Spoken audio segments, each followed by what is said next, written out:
வணக்கம் நண்பர்களே. இந்தியா வெற்றிகரமாக ஹைப்பர்சானிக் மிசைல் டெஸ்ட் பண்ணியிருக்காங்க. ஹைப்பர்சானிக் மிசைல் பற்றி நீங்கள் பேப்பரில் நியூஸில் பார்த்துருப்பீங்க. அதை பற்றி நம்ம தெரிஞ்சுக்கலாம். ஏற்கனவே இருக்கிற கன்வென்ஷனல் மிசைல்ஸை விட ஸ்பீட் பேரியரை பிரேக் பண்ணி அதிவேகமாக போகக்கூடிய ஒரு புது தொழில்நுட்பத்தில் தயாரிக்கப்படுறது ஹைப்பர்சானிக் மிசைல்ஸ். அதாவது ஸ்பீட் ஆஃப் சவுண்டு அதை வச்சு தான் எடப்படுவாங்க மிசைல்ஸ் எல்லாம். இது வந்து 6 times the speed of sound, max 6 அந்த ரேஞ்சில் தயாரிக்கிறாங்க. ஆல்ரெடி பிரம்மோஸ் வந்து மேக் 5 வரைக்கும் தயாரித்து ஆல்ரெடி இண்டக்ட் பண்ணிட்டாங்க நேவிலையும் ஏர்ஃபோர்ஸ்லேயும். இது அதையும் தாண்டி ஒரு சிறந்த ஒரு ஸ்பீடு உள்ளதா. ஆல்ரெடி ரஷ்யா இந்த ஹைப்பர்சானிக்கில் வந்து லீடிங்கில் இருக்கிறதா சொல்கிறாங்க. ரஷ்யா, அமெரிக்கா, சைனா இந்த 3 நாடுக்கு அடுத்து 4வது நாடாக இந்தியாவும் இந்த லீகில் சேர்ந்துருக்கு. ஹைப்பர்சானிக் மிசைலோட அட்வான்டேஜ் என்னென்னா கெஸ் பண்ணவே முடியாது. ஒன்ஸ் லான்ச் பண்ணிட்டாங்கன்னா டார்கெட்டை நோக்கி அது வருதுன்னா அதை தடுக்கவே முடியாது. அந்த அளவுக்கு டைம் கொடுக்காத அளவுக்கு டார்கெட்டை போய் அடிக்கக்கூடிய அதிவிரைவான வேகமான ஒரு டெக்னாலஜி தான் இந்த ஹைப்பர்சானிக் மிசைல்ஸுங்கிறது. ஸோ ஆல்ரெடி ட்ரோன்ஸில் வந்து விதவிதமான மிலிட்ரி ட்ரோன்ஸ்லாம் வந்துருக்கு பார்ப்பீங்க. இது வந்து ட்ரோன்ஸோட யுகமாக மாறிக்கிட்டு இருக்குது. ஸோ டிஃப்ரெண்ட்டான ட்ரோன்ஸ், பட்டர்ஃப்ளை, இந்த மாதிரி பறவைகள் ஷேப்லேயும் நம்மளால் கண்டுபிடிக்க முடியாத அளவுக்கு விதவிதமான பறவைகள், நிஜ பறவைகள் போலவே ட்ரோன்ஸை செஞ்சு ஸ்பை ட்ரோன்ஸை அமுச்சிக்கிட்டு இருக்காங்க உழவு பார்க்குறதுக்கு. நம்ம பறவையை அது உட்காந்து நம்மளையும் உழவு பார்க்குது. இந்த மாதிரி சின்ன வெட்டுக்கிளி, தும்பி இந்த மாதிரி சைஸில் கூட ட்ரோன்ஸ் செஞ்சு ரொம்ப எதிரி நாட்டை உழவு பார்க்குற அளவுக்கு டெக்னாலஜி வளர்ந்துருக்கு. மினியேச்சர் ட்ரோன்னு சொல்லுவாங்க. பார்த்திங்கன்னா ஒரு தும்பி சைஸில், ஒரு சைஸில், ஒரு வெட்டுக்கிளி சைஸில் இந்த மாதிரிலாம் ட்ரோன் செஞ்சு எதிரி நாட்டை ஆல்ரெடி வேவு பார்க்க ஆரம்பிச்சிட்டாங்க. நம்ம இதை வந்து ரொம்பவே எச்சரிக்கையோடு கையாள வேண்டிய ஒரு விஷயம். நம்ம இளைஞர்கள் தமிழ்நாட்டில் முக்கியமாக டெக்னாலஜியில் இன்ஜினியரிங் படித்தவங்க, ரொபாட்டிக்ஸ் படித்தவங்க, இன்னும் மெக்கானிக்கல் இன்ஜினியரிங் படித்த மாணவங்கள்லாம் இந்த லாக்டவுனில் வீட்டில் இருக்கீங்க இல்லையா, உங்களோட திறமையை காட்டுறதுக்கான சிறந்த நேரம் இது. ஏன்னா ப்ரைவேட்டில் தான் இப்போது பலவிதமான இராணுவ தொழில்நுட்பங்கள் வெற்றிகரமாக செயல்பட்டு அது கவர்மெண்ட்டு பர்ச்சேஸ் பண்ணுறாங்க. ஸ்பேஸ் எக்ஸு இராணுவ ராக்கெட் விடுறாங்க.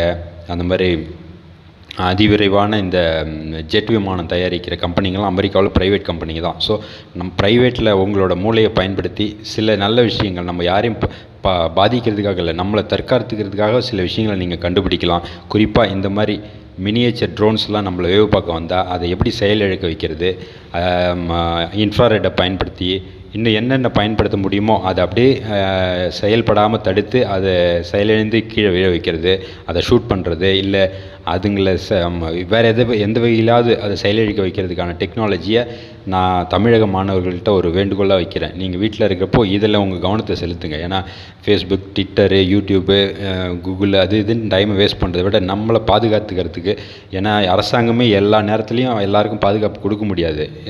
இப்போது அடுத்து நடக்க போகிற இந்த உலக போர் ரொம்ப மும்முரமாக தீவிரமாக வந்து எந்த அளவுக்கு போகுதுங்கிறதுனா நமக்கு நாமே பாதுகாப்பு ஏற்படுத்த ஒரு வளையத்தை ஏற்படுத்திக்கணும். அதனால் தமிழ் சமுதாயத்துக்கு தமிழ் டெக்னாலஜி படித்த மக்கள்லாம் நம்ம இளைஞர்கள்லாம் ஒரு குழுவாக உருவாகி நீங்களே ஒரு டெக்னாலஜியை, அதாவது ட்ரோனை வந்து ஷூட் பண்ணுறது இல்லை அதை செயலிழக்க வைக்கிற ஒரு டெக்னாலஜியை நீங்களே கண்டுபிடிச்சி எதிர்காலத்தில் கூடிய சீக்கிரத்தில் நம்ம எல்லாருக்கும் பெரிய பிரச்சனையாக இருக்க போகிறது இந்த ட்ரோன்ஸ் தான். அதுவும் இந்த ஸ்பை ட்ரோன்ஸு எங்கே இருக்கிறோன்னு கண்டுபிடிச்சி வந்து நம்மளை வேவு பார்த்து டார்கெட் பண்ணக்கூடியது. அதை செயலிழந்து அதை வந்து நம்ம டார்கெட் பண்ணி அதை அழிக்கக்கூடிய ஒரு டெக்னாலஜியை நம்ம ப்ரைவேட்டாகவே நம்ம மாணவர்களும் இளைஞர்களும் ரெடி பண்ணணுங்கிறது என்னோடய வேண்டுகோள். ரெண்டாவது, கவர்மெண்ட் வந்து பார்டருக்குள்ளே வர எதிரியை தான் அவங்களால சமாளிக்க முடியும்.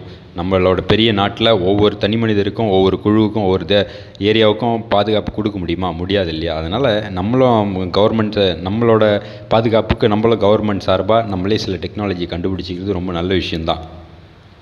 அடுத்து இன்னும் இந்த கொரோனா இல்லாமல் வேறு ஒரு பேண்டமிக், ஒரு பெரிய அளவில் நோய் தொற்று வரப்போகுது அப்படின்னு WHO சொல்லுது. பல ஊடகங்களும் சொல்லுது, யாரும் சொல்லிகிட்டு இருக்காங்க. நம்ம அதுக்கும் தயாராக இருக்கணும். ஏன்னா இதையே கொரோனாவே சமாளிக்க முடியாமல் தடுமாறிட்டு இருக்கோம். இதுக்கு மேலே இன்னொன்று வந்துச்சுன்னா அது இப்போ எந்த அளவில் பாதிக்கும். அதனால் தயவு செஞ்சு தமிழ்நாட்டில் இருக்க எல்லாருமே உணவு விஷயத்தில் ரொம்ப அக்கறையாக இருங்க. ஹெல்த் கான்ஷியஸ் ஃபுட்டை வந்து தேடி தேடி சாப்பிடுங்க. நார்மலாக இவ்வளோ நாள் சாப்பிட்ட மாதிரிலாம் இல்லாமல் உங்களோட இன்வால்மெண்ட்டை ஹெல்த் கான்ஷியஸ் ஃபுட்டில் கான்சென்ட்ரேட் பண்ணுங்கள். நம்மளோட மூலிகைகளை பற்றிய அறிவு இருக்கிறவங்க தயவு செஞ்சு காலார நடந்து போய் மூலிகைகளை தேடி சேகரித்து வச்சுங்க வீட்டில். எந்த அளவுக்கு மூலிகைகளோட தொடர்பில் இருக்கீங்களோ அந்த அளவுக்கு பாதுகாப்பு, நோய் எதிர்ப்பு சக்தியோடு நம்ம வாழலாம். இந்தியாவோட இந்த ஹைப்பர்சானிக் மிசைலுக்கு நம்ம பாராட்டு தெரிவித்ததோட அடுத்து டிஃபென்ஸ் வேர்ல்டில் என்ன நடக்குதுன்னு அப்டேட் நம்ம பண்ணிகிட்டே இருக்கணும். அது வந்து நம்மளோட கடமையும் கூட இருக்குது. அடுத்து பார்த்திங்கன்னா இந்த நோய் எதிர்ப்பு சக்திக்கு இம்யூனிட்டி பூஸ்டர் வந்து கவர்மெண்ட் வந்து நம்ம எல்லாருமே ஒரு வேண்டுகோளாக கவர்மெண்ட்டை சொல்லணும். எங்களுக்கு இம்யூனிட்டி பூஸ்டிங் ப்ராடக்ட்ஸ் வந்து ஃப்ரீயாக அவைலபிளாக இருக்கணும், ரேஷனில் கிடைக்கணும், மளிகை கடையில் எல்லா இடத்துலையும் கவர்மெண்ட் ரெகக்னைஸ்டு, கவர்மெண்ட் சர்டிஃபைடு, அதாவது என்னென்ன இம்யூனிட்டி பூஸ்டிங் சில வகையான உணவுப் பொருட்கள், சில ட்ரிங்க்ஸு, சில வகையான மருந்துகள், இதெல்லாம் ஸ்பெஷல் இம்யூனிட்டி பூஸ்டர் அப்படின்ற கவர்மெண்ட் சர்டிஃபிகேட்டோட விரைஞ்சு நமக்கு கிடைக்கும்படி எல்லா ஸ்டோர்லேயும் கிடைக்கணும். இது முடிஞ்சால் வீட்டுக்கு வீடு ரேஷன் கார்டு மூலமாக கொடுக்கறதுக்கு கூட இதை கவர்மெண்ட் ஏற்பாடு பண்ணோம். நம்ம எல்லாம் இது வேண்டுகோளாக கவர்மெண்ட்டுக்கு வச்சு இருக்கிற நிதியை இதுக்கும் ஒதுக்கணும்னு சொல்லணும். நம்ம எல்லோரும் ஆரோக்கியமாக வாழணும், இந்தியா உலகத்தை வழிகாட்டணும்.